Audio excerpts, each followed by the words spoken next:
നമസ്കാരം. തെരഞ്ഞെടുപ്പ് കഴിഞ്ഞു. ഇതോടെ ബി.ജെ.പി സർക്കാർ തനിക്കൊണം കാണിച്ചു. കത്തിച്ചു കയറുന്ന പെട്രോൾ ഡീസൽ വിലയ്ക്കൊപ്പം പാചകവാതക വിലയും കേന്ദ്രം കൂട്ടി. മഹാരാഷ്ട്ര തെരഞ്ഞെടുപ്പ് കഴിഞ്ഞതോടെയാണ് പതിവ് വർധനവ് ഗ്യാസിൽ ഉണ്ടായിരിക്കുന്നത്. ഇനി സിലിണ്ടറിന്റെ വില കുറയണമെങ്കിൽ അടുത്ത തെരഞ്ഞെടുപ്പ് ആകണമെന്നാണ് വീട്ടമ്മമാർ ഉൾപ്പെടെയുള്ള പറയുന്നത്. മഹാരാഷ്ട്ര, ജാർഖണ്ഡ് നിയമസഭാ തെരഞ്ഞെടുപ്പുകൾക്കും വിവിധ ഉപതെരഞ്ഞെടുപ്പുകൾക്കും പിന്നാലെയാണ് രാജ്യത്ത് വാണിജ്യ ആവശ്യത്തിന് ഉപയോഗിക്കുന്ന പാചകവാതക സിലിണ്ടറിന്റെ വില വർദ്ധിപ്പിച്ചത്. 16.5 രൂപയാണ് കൂട്ടിയത്. ഗാർഹിക സിലിണ്ടറിന്റെ വിലയിൽ മാറ്റമില്ല. ഇതോടെ 19 കിലോഗ്രാം വാണിജ്യ സിലിണ്ടറിന്റെ വില സംസ്ഥാനത്ത് 1827 രൂപയായി വർദ്ധിച്ചു. ഡൽഹിയിൽ 19 കിലോ വാണിജ്യ സിലിണ്ടറിന്റെ വില 1818.5 രൂപയായി. കഴിഞ്ഞ മാസം ഇതിന് 1802 രൂപയായിരുന്നു. 5 മാസത്തിനിടെ 172.5 രൂപയാണ് ഡൽഹിയിൽ കൂടിയത്.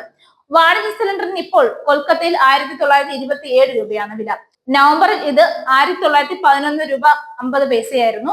മുംബൈയിൽ 1754 രൂപ 50 പൈസയ്ക്ക് ലഭിച്ചിരുന്ന സിലിണ്ടർ ഇന്നു മുതൽ 1771 രൂപയായി. ചെന്നൈയിൽ 1980.50 പൈസ പാചകവാതക സിലിണ്ടറിന് വിലയായിട്ട് ഇപ്പോൾ നമുക്ക് കാണാൻ കഴിയുന്നതാണ്. വാണിജ്യ സിലിണ്ടറിന്റെ വില വർദ്ധിക്കുന്ന പ്രവണത ഓഗസ്റ്റ് മുതൽ രാജ്യത്ത് തുടരുകയാണ്. തുടർച്ചയായി ഉണ്ടാകുന്ന ഈ വില വർധന വാണിജ്യ സ്ഥാപനങ്ങളെയും ചെറുകിട ബിസിനസ്സുകളെയും ബാധിക്കും. ഹോട്ടൽ ഭക്ഷണ നിരക്കുകളിലടക്കം വർധനയ്ക്ക് ഇതിടയാക്കും. ആവർത്തിച്ചുള്ള നിരക്ക് വർധന കുടുംബ ബജറ്റിന്റെ താളം തെറ്റിക്കുന്നുണ്ട്. ദൈനംദിന പ്രവർത്തനങ്ങൾക്കായി വാണിജ്യ സിലിണ്ടറുകൾ ഉപയോഗിക്കുന്ന റെസ്റ്റോറന്റുകൾ, ഹോട്ടലുകൾ, മറ്റു വാണിജ്യ സ്ഥാപനങ്ങൾ എന്നിവയെ ഈ വില പരിഷ്കരണം നേരിട്ടാണ് ബാധിക്കുക. സർക്കാർ ഉടമസ്ഥയിലുള്ള Indian oil corporation, Bharat petroleum corporation, Hindustan petroleum corporation limited എന്നീ കമ്പനികൾ അന്താരാഷ്ട്ര വിപണിയിലെ ഇന്ധനത്തിന്റെ ശരാശരി വിലയെ അടിസ്ഥാനമാക്കിയാണ് എല്ലാ മാസവും 1-ാം തീയതി വില പരിഷ്കരിക്കുന്നത്.